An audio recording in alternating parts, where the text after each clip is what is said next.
आपको सीधे इंदौर लिए चलते हैं, जहां पर मुख्यमंत्री डॉक्टर मोहन यादव पहुंचे हैं।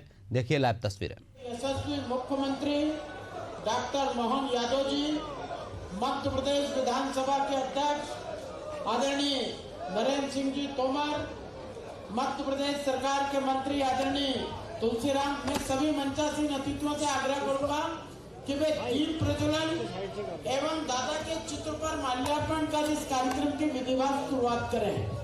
आदरणीय मुख्यमंत्री जी, आदरणीय मनोज पटेल जी, रमेश मेंदोला जी, सांसद सर्कल लालवानी जी, मानली गौड़ जी, उषा दीदी, जीतू जिराती जी, जिले के अध्यक्ष श्रवण चावड़ा जी, पूर्व अध्यक्ष चिंटू वर्मा जी, सुदर्शन गुप्ता जी, हरिनारायण यादव जी, सावन वर्मा जी, इस क्षेत्र के लोकप्रिय विधायक मधु वर्मा जी, सावन सोलकर जी,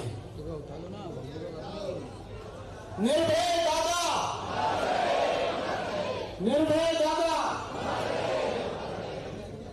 मध्य प्रदेश के यशस्वी मुख्यमंत्री डॉक्टर मोहन यादव जी दीप प्रज्वलन किया इस भाव के साथ कि हम सब अंधेरे से प्रकाश की ओर बढ़े।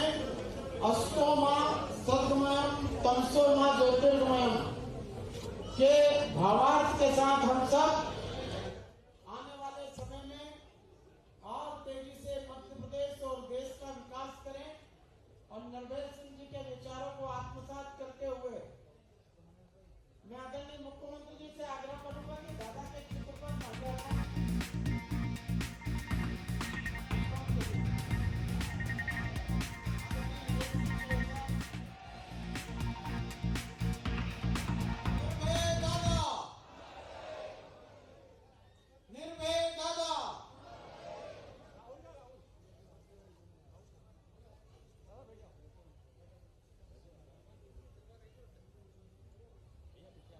मेरा सभी से आग्रह है कि अपने स्थान पर हम सब खड़े रहें। आप भी सामने जितने लोग अपने स्थान पर खड़ा हो जाएं, हम सब राष्ट्रगीत वंदे मातरम करेंगे। सभी लोग अपने स्थान पर खड़ा हो जाएं। सावधान, रचना पुराणिक जी, कपिल पुराणिक जी और उनकी टीम वंदे मातरम के लिए आमंत्रित है।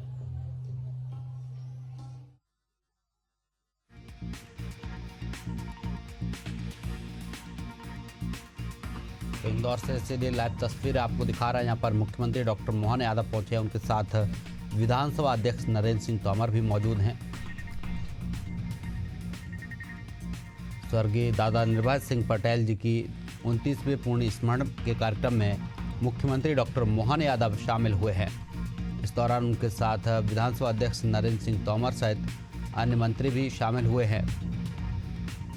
स्वर्गीय दादा निर्भय सिंह की पूर्ण स्मृति में कार्यक्रम आयोजित किया गया है। तो इंदौर से सीधी लाइव तस्वीरें आपको दिखा रहे हैं, जहाँ पर मुख्यमंत्री डॉक्टर मोहन यादव पहुंचे हुए हैं।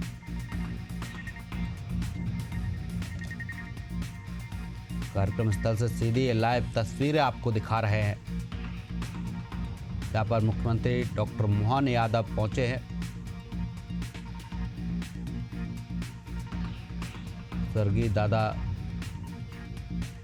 निर्भय सिंह पटेल जी के 29वीं पूर्ण स्मरण के कार्यक्रम में शामिल हुए हैं। तो इंदौर से सीधी लाइव तस्वीर आपको दिखा रहे हैं, जहाँ पर मुख्यमंत्री डॉक्टर मोहन यादव, विधानसभा अध्यक्ष नरेंद्र सिंह तोमर, मंत्री तुलसीराम सिलावट सहित अन्य मंत्री भी शामिल हुए हैं। तो इंदौर से सीधी लाइव तस्वीरें आपको दिखा रहे हैं, जहाँ पर मुख्यमंत्री डॉक्टर मोहन यादव पहुंचे हैं।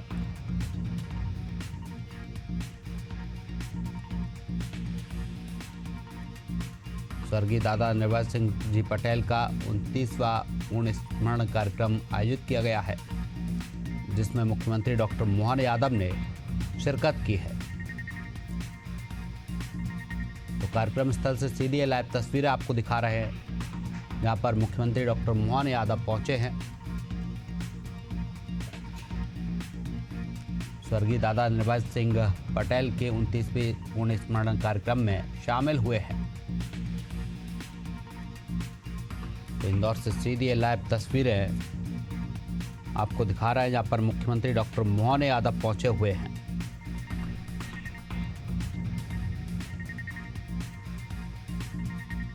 स्वर्गीय दादा निर्भय सिंह पटेल के 29वें पूर्ण स्मरण कार्यक्रम में मुख्यमंत्री डॉक्टर मोहन यादव ने शिरकत की है। कार्यक्रम में विधानसभा अध्यक्ष नरेंद्र सिंह तोमर, मंत्री तुलसीराम सिलावट भी कार्यक्रम में मौजूद रहे हैं। स्वर्गीय दादा निर्भय सिंह पटेल जी के 29वें पूर्ण स्मरण कार्यक्रम में मुख्यमंत्री डॉक्टर मोहन यादव ने शिरकत की है। तो इंदौर से सीधी ये लाइव तस्वीरें आपको दिखा रहे हैं, जहां पर मुख्यमंत्री डॉक्टर मोहन यादव पहुंचे हैं। तो इंदौर से सीधी ये लाइव तस्वीरें जहां पर मुख्यमंत्री डॉक्टर मोहन यादव पहुंचे हैं। स्वर्गीय दादा निर्भय सिंह पटेल जी के 29वें पूर्ण स्मरण कार्यक्रम में शिरकत की है।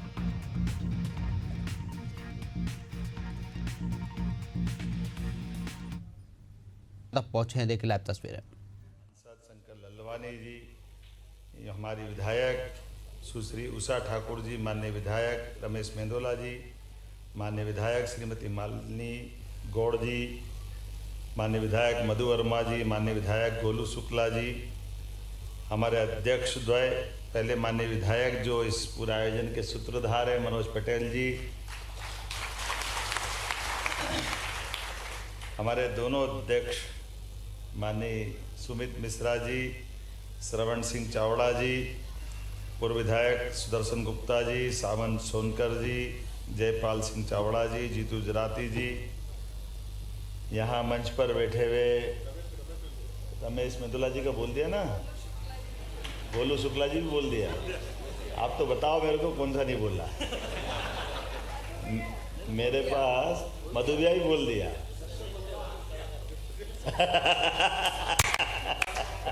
एक नाम नहीं बोलूंगा तो संकट आएगा, इसलिए चिंटू वर्मा जी भी बैठे हैं। ये बता, जिला पंचायत अध्यक्ष जी जरूर नहीं बोला हूँ। जिला पंचायत अध्यक्ष जी, हमारी भोली वाली भाभी जी, बेटी दोनों, आपका भी और पूरे मंच का एक बार जोरदार अभिनंदन करें। कई कार्यक्रम में जाने का मौका मिलता, कई प्रकार के अनुभव आते हैं। मैं आज के इस कार्यक्रम में आने के पहले कभी आया नहीं, लेकिन जब मैं यहाँ का कार्यक्रम बना और कुछ कार्यक्रम में सफाई मित्रों के सम्मान के साथ सहभोज का कार्यक्रम, एक देश एक चुनाव की बात करने का शंकर भैया ने भी एक कार्यक्रम बनाया, तभी मनोज जी ने बताया कि आज ये संयोग अच्छा है कि हमारा ये कार्यक्रम है और माननीय सभापति जी भी आने वाले हैं। तो स्वाभाविक रूप से मैं स्वर्गीय दादा निर्भय सिंह पटेल जी से परिचित भी था और उस समय मैं विद्यार्थी परिषद के नाते से उनसे मिलता था। तो मैंने सहज रूप से मेरे मन में बनाया कि इस कार्यक्रम में जरूर जाना चाहिए, हमको निश्चित रूप से भाग लेना।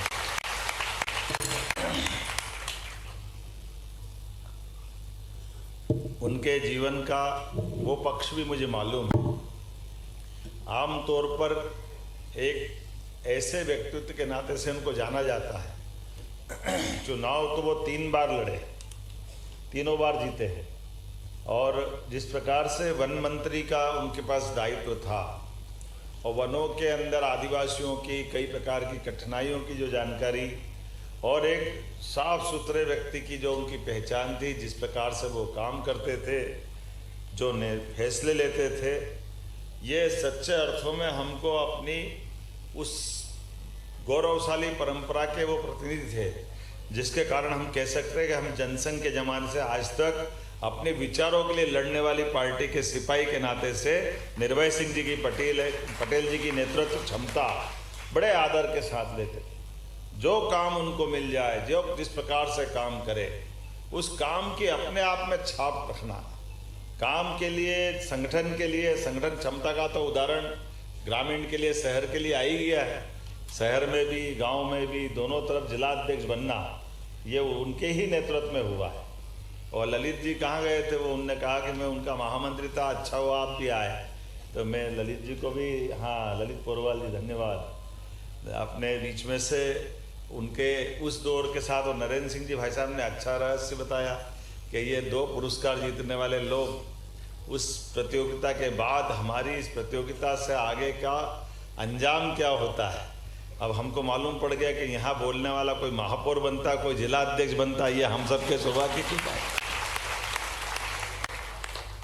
और यही सुनते सुनते कोई भारत सरकार के मंत्री बनते, प्रदेश के अध्यक्ष बनते, हमारे सभापति बनते। ये भी आनंद की बात है नानी नरेंद्र सिंह जी भाई साहब, जो सदैव अच्छे कामों को ऐसे प्रोत्साहन देते हुए, युवा प्रतिभाओं को मौका देते हुए, उनकी बात के प्रस्तुतिकरण के आधार पर ये बात सही है। हमने विनोद में कहा कि ये सही बात है भाई, जरा गौर से ये गौर करके इस चीज़ को जोड़ देना कि जहाँ सुमित जी ने डिजाइन बनाई थी कार्यक्रम की, किसने बनाई थी, या इस मंच से उठने के बाद मुझे बताना जरूर, मैं उसको सम्मान जरूर करूँगा कि कभी कभी किसी विषय पे 5 मिनट किसी वाद विवाद प्रतियोगिता के प्रतिभागियों को बुलाना है तो एक ही विषय पे पक्ष विपक्ष को साथ में बुला लो तो और अच्छा होता है। विषय एक ही हो तो उसके दोनों पक्ष आ जाए, और ये हमारी प्राचीन काल की विधा है। हमारे यहाँ इसको धर्म की भाषा में शास्त्रार्थ भी कहा गया है, और इस शास्त्रार्थ में बहुत बड़े बड़े कीर्तिमान अतीत के काल से बनाए हैं, आज से नहीं है। अपने अपने विषय के प्रकटीकरण के आधार पर विषय के रखने के साथ विचारों की जीत होने का यह दुनिया का अंदर कहीं की रिकॉर्ड है। तो हमें गर्व है कि भारत वो देश है जहां ये रिकॉर्ड हजारों साल से इस बात के कारण जाना जाता है। और ये मंच पर अपनी बात रखने के लिए आने वाले जाने वाले एक उदाहरण है उसका, बड़ा वैसा भी है। जनक, राजा जनक की सभा में बड़ा, जनक स्वयं बहुत विद्वान थे, विद्वानों की बड़ी उनकी अपनी गोष्ठियां कराने की लंबी परंपरा थी। और ऐसे में एक विद्वान तो जब आते हुए देखा तो वह आने जाने में चारों पांव से चलता हुआ आड़ा टेढ़ा जब आया तो राजा की सभा में जिसके चलने के लिए 2 पैर के बजाय चारों हाथ पांव से आए और आड़े टेढ़े अंग से आए तो सारे लोग, सभा के बड़े बड़े राजा महाराजा से लेके सब लोग हंस पड़े कि विद्वानों की सभा में ये आएगा क्या, ये क्या बोल रहा है। वो अष्टावक्र थे, और अष्टावक्र का इतिहास बोलने का मैं आपको केवल बताना चाहूँगा। अष्टावक्र का 8 जगह से हड्डी टूटने का इतिहास वो भी अद्भुत है। अष्टावक्र के पिता भी बहुत बड़े अच्छे शास्त्रार्थ करने वाले, बड़े जाने माने उस समय के विद्वान व्यक्ति थे। लेकिन ऐसा माना जाता है, ये रिसर्च तो आज भी बाकी है, कि माँ के गर्भ से अंदर बेटा सुन रहा है जिसकी आयु 8 से 9 महीने की हो रही है, और पिता शास्त्रार्थ करते हुए गलती कर रहे हैं तो पिता को पेट के अंदर से टोक रहा है, ये गलत है। पहली बात तो वो चौंक गए कि ये क्या हुआ। तो गर्भ के अंदर से बेटा अपने पिता की बात को टोक रहा, ये आज भी बड़ा अटपटा लगता है। अपने यहाँ तो बच्चा पैदा होने के बाद बोलने में साल भर से ज़्यादा टाइम लगाता है, सही बोलने में तो 2 साल के आगे जाता है।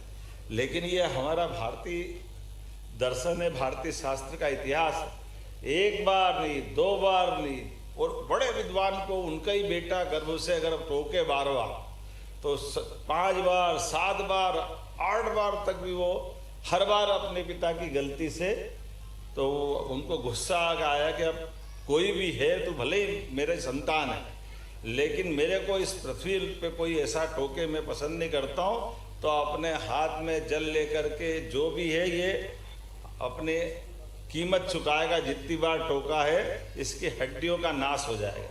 और वो उसकी दुर्भाग्यपूर्ण बच्चा उनका स्वयं का जब पैदा हुआ तो 8 जगह से हड्डियां टूटी हुई, और बात की उसकी यात्रा बताने की।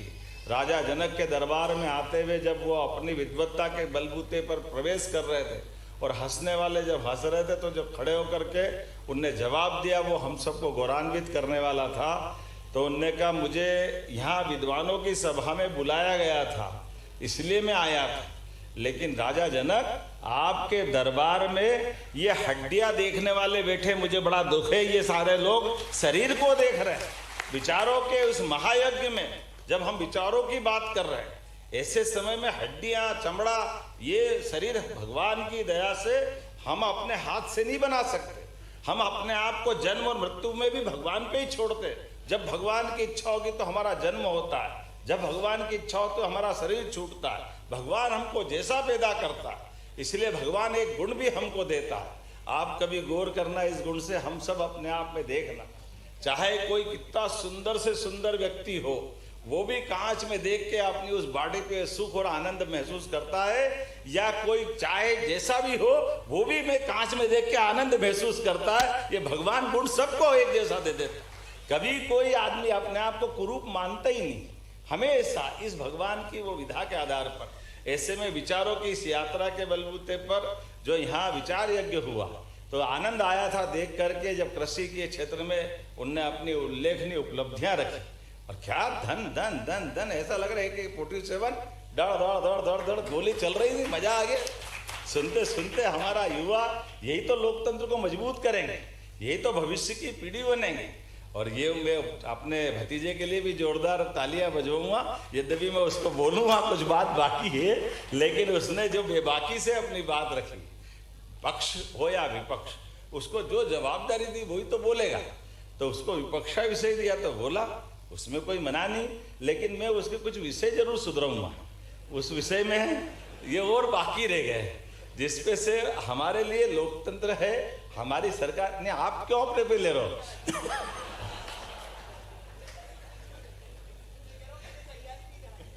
अब मेरे को थोड़ी मालूम किसने तैयारी की, और मैं आपको देख के भी नहीं बोल रहा हूं, पर एक मुहावरा बड़ा गलत चलता है कि चोर की दाढ़ी में मैं आपके लिए नहीं बोल रहा हूं।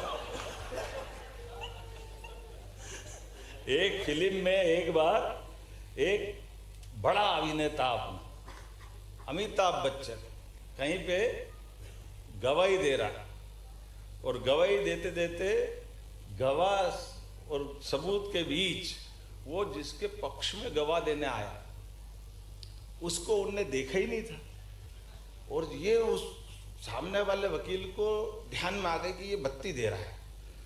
और बत्ती दे रहा तो उसने कहा ठीक है साहब, गंगाराम ये था, गंगाराम वो था। बात निकाली तो उन्होंने कहा ठीक है भाई, ये बताओ गंगाराम कितने बड़े थे, उनकी हाइट कितनी थी?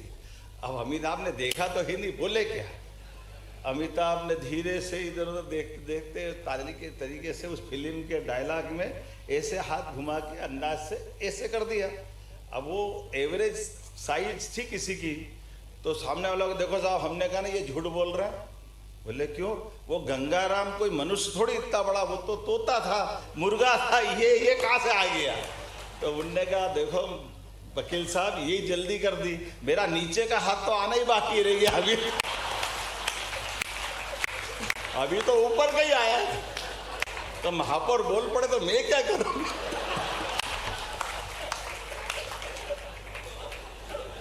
मैं आपके लिए नहीं, हमारा भतीजा बहुत अच्छा बोला, बहुत अच्छा बोला, लेकिन जो बचा है उसको और अच्छा कराएंगे, इसीलिए बोल रहा, जिसने भी पढ़ाया उसको अच्छा पढ़ा।